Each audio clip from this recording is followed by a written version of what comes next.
માણસની સાથે જ્યારે કંઈ ચીટિંગ થાય ને એટલે એના અંદરમાંથી દ્વેષ, એના અંદરમાંથી ક્રોધ, એના અંદરમાંથી અણગમો, એના અંદરમાંથી વેર, આણે મારી સાથે.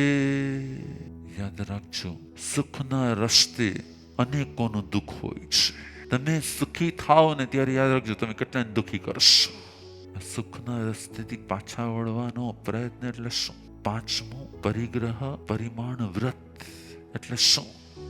તો કે જેમ જેમ શ્રાવક પંચ અણુવ્રતમાંથી પાંચમું વ્રત સ્વીકાર કરે છે એમ એમ પોતાની મર્યાદા નક્કી કરી લે છે.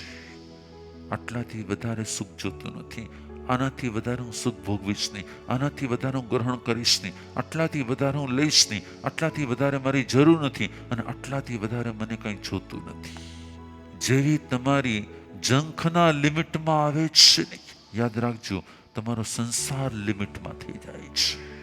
તમને ખબર છે, ભગવાને બતાડેલા દરેક નાના નાના નિયમો તમારા જીવનમાં અપૂર્વ શાંતિ લાવી શકે.